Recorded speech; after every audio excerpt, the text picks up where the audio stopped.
Hello students, study medium channel में आप सभी का स्वागत है। तो हम लोग आज नीट का कंप्लीट पेपर का सॉल्यूशन कर रहे हैं। इससे पहले हमने 175 क्वेश्चंस तक सॉल्व कर दिया है। जो नहीं देखे हैं प्रीवियस वीडियो जाके देखें, डिस्क्रिप्शन बॉक्स में मैंने प्लेलिस्ट का लिंक दे रखा है। और अभी हम आगे की क्वेश्चंस को करेंगे जहाँ पे कंप्लीट ये पेपर ख़त्म हो जाएगा। ठीक है, तो शुरू से अंत तक देखिएगा और जो एग्ज़ाम दिए हैं वो अपना स्कोर मैच करा लें और जो नहीं दिए वो भी देखें, उनको भी थोड़ा सा आइडिया हो जाएगा कि नीट का आखिर एग्ज़ाम होता कैसे। चलिए शुरू करते हैं आज का वीडियो। तो उसके बाद जो क्वेश्चंस आया था उसमें सूची 1 को सूची 2 से मिलाने के लिए बोला गया था और यहाँ पे आपके पास 4 ऑप्शन दिए गए थे। ठीक है, तो मैं आपको मिला के बता देता हूँ। सबसे पहला जो था रिंग वर्म जो है वो ट्राइकोफाइटोन से मैच करेगा। ठीक है, फाइलेरियसिस ये जो है ये वाउचेरिया से मैच करेगा। उसके बाद जो है मलेरिया जो है वो प्लाज्मोडियम से मैच करेगा। उसके बाद निमोनिया ये हीमोफिलिस इन्फ्लुएंजी इससे मैच करेगा। तो इस तरह ये जो है ना फैलाने वाले कारक होंगे और इस तरह आपको मैच करा के आंसर देना है। तो 2 3 4 1 option B is the guide answer. Next question से नीचे दिए गए कथन है और कथन के अकॉर्डिंग आपको आंसर देना है कि कौन सा कथन सही है और क्या रिलेशन रखता है। ओके, चलो तो पहला कथन है विद्युत अवक्षेपित ताप विद्युत संयंत्र में व्यापक रूप से उपयोग में लाया जाता है। बिल्कुल सही कथन है। उसके बाद ताप विद्युत संयंत्र में विद्युत अवक्षेपित आयनीकारक विकिरण को हटाता है, ये गलत है। तो हमारा ऑप्शन ए जो है वो सही है, ऑप्शन बी गलत है। कथन ए सत्य है लेकिन कथन 2 असत्य है। Option D is the guide answer. Next question पूछा गया है कथन अगेन, हाँ कथन के बारे में पूछा गया और आपको बताना है कि कौन सा सही होगा। ठीक है,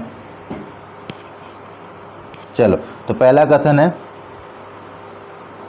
वृक्काणु उनकी वलकुट एवं मध्यांश में सापेक्ष स्थिति के आधार पर 2 प्रकार के होते हैं, वलकुटीय वृक्काणु और असंगीर्ण मध्यांश वृक्काणु। ये कथन एकदम सही है।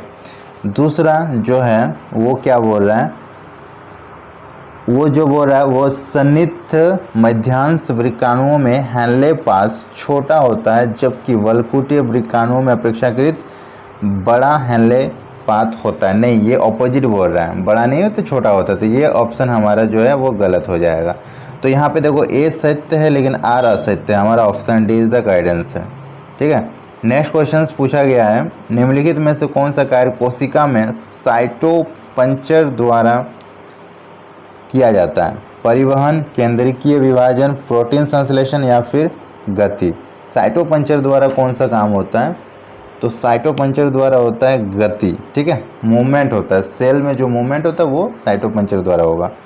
नेक्स्ट क्वेश्चन है किससे पीड़ित व्यक्ति में एक पल्स क्रीज के साथ चौड़ी हथेली देखी जाती है, thalassemia, Down syndrome, Turner syndrome या क्लाइफेंटर सिंड्रोम्स।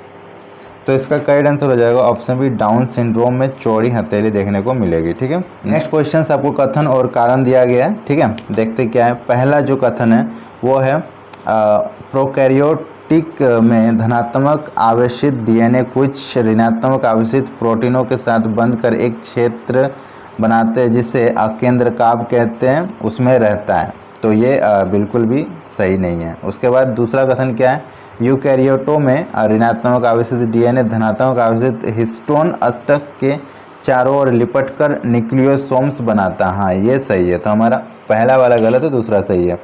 देखते इस के अकॉर्डिंग ऑप्शन क्या है। कथन ए गलत है लेकिन कथन 2 सही है। हाँ, हमारा option A is the guide answer.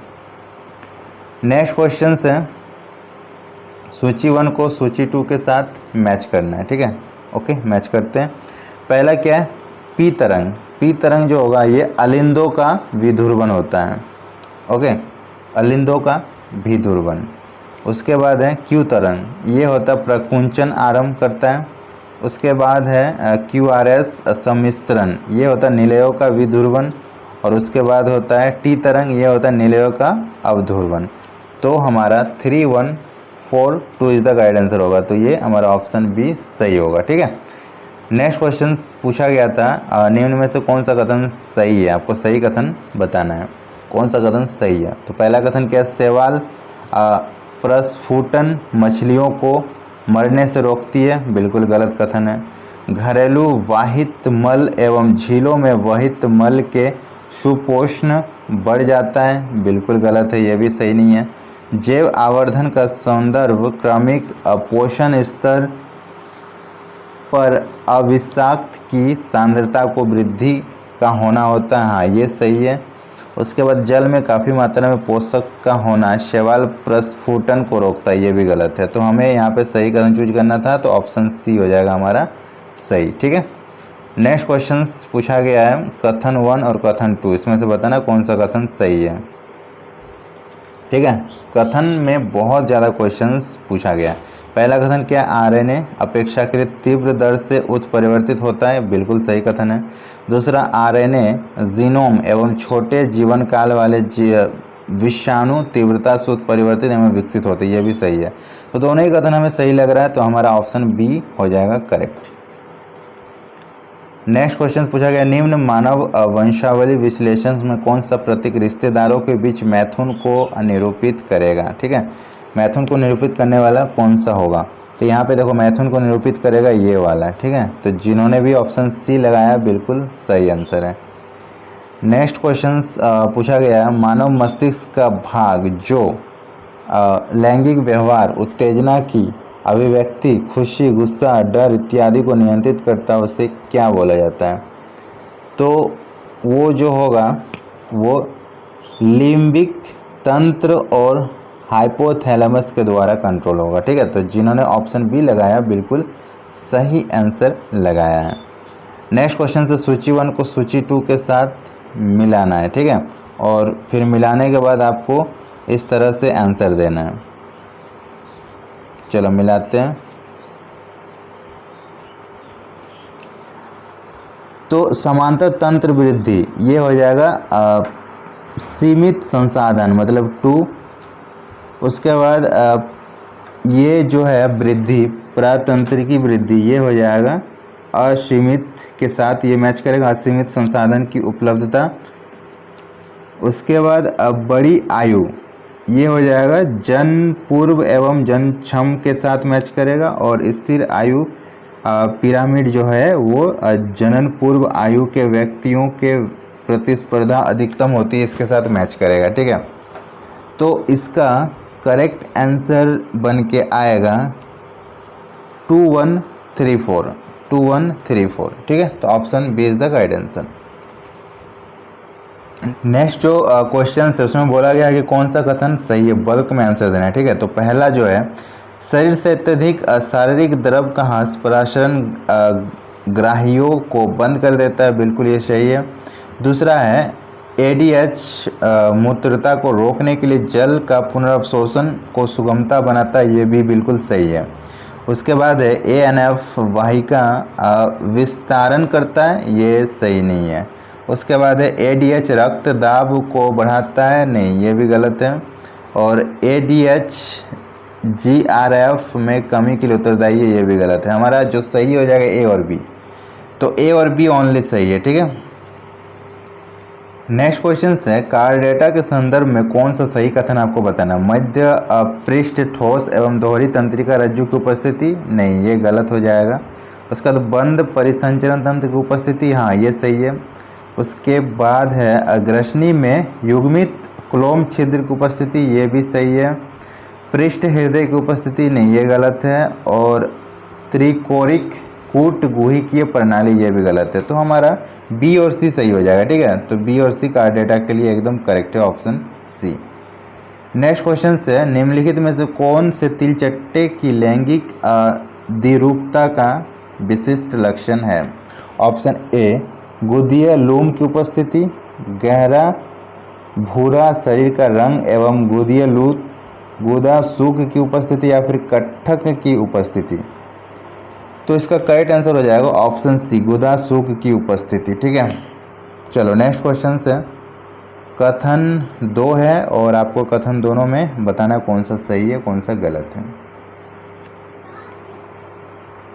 तो पहला कथन क्या, कोशिका चक्र की जीरो फेस जो होती है, जी नॉट फेस कोशिका उपापचयी रूप में निष्क्रिय होते हैं। ये बिल्कुल भी गलत आंसर है, ठीक है, ये एकदम सही नहीं है। उसके बाद सेंट्रोसोम अंतरावस्था की एस प्रावस्था की द्विगुणित जो होता है वह द्विगुण करता है। हाँ, ये सही है। तो पहला वाला गलत हो जाएगा, दूसरा वाला सही होगा। कथन 1 असत्य लेकिन कथन 2 सही है, तो हमारा option A is the correct answer. Next question से निम्नलिखित में से थायराइड हार्मोन्स को नियंत्रण नहीं है। थायराइड हार्मोन्स के नियंत्रण में क्या नहीं है आपको बताना, ठीक है, बल्क में आंसर देना है। तो जल एवं विद्युत अपघट्य संतुलन को बनाए रखना ये तो होता है। आधारीय उपापचय दर को नियमन ये भी होता है। सोने जागने की वक्र की सामान्य लय ये नहीं होता है। प्रतिरक्षा तंत्र का विकास ये भी नहीं होता है। आरबीसी निर्माण की प्रक्रिया को प्रोत्साहन ये भी होता है। तो कौन नियंत्रण में नहीं होता है? तो सी और डी नहीं होता है, ठीक है, सी और डी नियंत्रण में नहीं आता है। नेक्स्ट क्वेश्चन पूछा गया है, यदि बने हुए एमआरएनए का जो क्रम है नीचे दिया गया है, ये वाला आप ये देख सकते हो, ये कूट, तब निम्न में से जो कोडिंग रज्जु का क्रम क्या होगा? तो इसका जो भी आंसर लगाए हैं ऑप्शन डी उनका बिल्कुल भी सही है, ठीक है, ऑप्शन डी इसका करेक्ट आंसर हो जाएगा, अब देख लेना। नेक्स्ट क्वेश्चन पूछा गया है, कौन सी विशिष्टताएं एकमात्र स्तनधारियों की होती है? कौन सी विशिष्टता सिर्फ स्तनधारियों में पाया जाता है? तो देखो, स्तनधारियों में रोम पाया जाता है, कर्णपल्व पाया जाता है एवं स्तन ग्रंथि पाई जाती है। ये सिर्फ स्तनधारियों के ऊपर ही देखा जाता है, ठीक है, तो option C is the correct answer. Next question से निम्न में से कौन सा अंतःप्रजनन का लाभ नहीं है? अंतःप्रजनन का लाभ नहीं है। लगातार अंतःप्रजनन के बाद यह अंतःप्रजात समष्टि उत्पादकता कम कर देती है। हाँ, यही हमारा जो होगा सही आंसर हो जाएगा, ये लाभ नहीं होता है, ठीक है, बाकी ये तीनों ही लाभ आप देख लो ये होते हैं। ओके, चलो नेक्स्ट क्वेश्चन पूछा गया था, निम्न में से कौन सा कथन सही है? आपको सही कथन बताना है कि कौन सा सही कथन है, ठीक है, बल्क में आंसर देना है। तो पहला है बेसोफिल्स कुल डब्ल्यूबीसी का सबसे अधिक कोशिकाएं होती, बिल्कुल गलत, ठीक है। उसके बाद बेसोफिल्स हिस्टामिन, सीरोटोनिन एवं हेपेरिन स्राव करती है, सही है। बेसोफिल्स शोधकारी प्रतिक्रियाओं में सम्मिलित होती है, बिल्कुल सही है। बेसोफिल्स में वृक्क के आकार का केंद्रक होता है, गलत है। उसके बाद बेसोफिल्स अकनकोशिकीय होती है, ये भी गलत है। हमारा बी और सी सही है, ठीक है, बी और सी एकदम सही है। नेक्स्ट क्वेश्चन पूछा गया, सही कथन का चयन करें। यहाँ भी आपको बल्क में आंसर देना, बस कथन वाले क्वेश्चन बहुत ज़्यादा पूछे गए थे। यहाँ पे देख लेते, चतुष निर्माण अनुपट्टिक में दिखाई देता है, गलत है, ये गलत हो जाएगा। उसके बाद पश्च अवस्था में गुणसूत्र बिंदु विखंडित होते हैं और अर्ध गुणन अलग हो जाता है, ये सही है। उसके बाद स्थूल पट्ट में उपांति भवन होता है, ये भी गलत है। उसके बाद केंद्रिका गोल्जिका एवं ईआर अल्प अवस्था में पुनः बन सकता है, ये भी सही है। उसके बाद क्रॉसिंग ओवर समजात गुणसूत्रों की वहन अर्धसूत्रन के बीच होता है, ये भी गलत है। तो हमारा बी और डी सही है, केवल बी और डी सही होगा, ठीक है। नेक्स्ट क्वेश्चन पूछा गया, तिल चट्टे के उत्सर्जन डैश के द्वारा होती है? तिल चट्टे का उत्सर्जन किसके द्वारा होगा? तो फैलिक ग्रंथि से नहीं होगा तिल चट्टे का उत्सर्जन, ठीक है, फैलिक ग्रंथि से नहीं होगा। यूरेकोस ग्रंथि, हाँ, इससे होगा। उसके बाद नेफ्रोसाइट्स, इससे भी होगा। उसके बाद बसा पिंड, इससे भी होगा। उसके बाद श्लेष्मक ग्रंथि, इससे नहीं होगा। तो B C D will be the correct answer, ठीक है। नेक्स्ट क्वेश्चन से सूची 1 को सूची 2 से मिलाना है और फिर आपको आंसर इस हिसाब से देना है, ठीक है। चलो मिलाते हैं सूची 1 को सूची 2 से। तो पहला बोला गया मास्ट कोशिकाएं, ये होता है एरियोल संयोजी उत्तक, ठीक है। उसके बाद है श्वसनिकी का आंतरिक सतह, ये होता है पक्षमावी उपकला। उसके बाद होता है रक्त, रक्त जो होता है वो एक विशिष्ट संयोजी उत्तक होता है। उसके बाद वृक्काणुओं का नलिकाकार भाग, ये एक घनाकार उपकला होता है। तो इसका आंसर क्या हो जाएगा 2143, ऑप्शन डी। जिन्होंने भी टिक लगाया बिल्कुल सही है। एंड नेक्स्ट क्वेश्चन से कौन सा कथन सही है आपको बताना है, ठीक है। कौन सा कथन सही आपको बताना है, चलो देखते हैं कौन सा कथन सही होगा। पेशी बंडल कोलेजनी संयोजी उत्तक की परत इकट्ठे होते हैं जिसे संपट कहते हैं, गलत, ये नहीं होगा। पेशी तंतु का सर्कोप्लाज्मिक रेटिकुलम कैल्शियम आयन का भंडारगृह है, ये सही है। उसके बाद कंकाल पेशी की धारीदार दिखावट एक्टिन एवं मायोसिन प्रोटीन के वितरण प्रतिरूपण का काम करती है, ये भी सही है। उसके बाद है एम रेखा को संकुचन की कार्यात्मक इकाई माना जाता है जिससे सर्कोमियर कहते हैं, ये गलत है। तो हमारा जो आंसर हो जाएगा बी और सी सही होगा, ठीक है। तो यहाँ पे बी और सी सही होगा, केवल बी और सी सही होगा, ठीक है। तो इस तरह हमने पूरा 200 क्वेश्चंस को आपके सामने सॉल्व कर दिया। जिन्होंने भी अपना आंसर की मिलाना था मिला के अपना स्कोर चेक कर लिए होंगे। कितना आया आप लोग कमेंट करके ज़रूर बताना। और जो लोग एग्ज़ाम नहीं दिए हैं वो भी एक अनुमान लगा लिए होंगे कि नीट का पेपर आखिर आता कैसा है, ठीक है। चलो आई होप आप सभी को इस वीडियो से फ़ायदा हुआ होगा। अगर फ़ायदा हुआ है तो लाइक कर दीजिए, सभी के साथ शेयर कर दीजिए और चैनल को सब्सक्राइब जरूर कर लीजिएगा। मिलते हैं नेक्स्ट किसी वीडियो में, तब तक के लिए बाय बाय।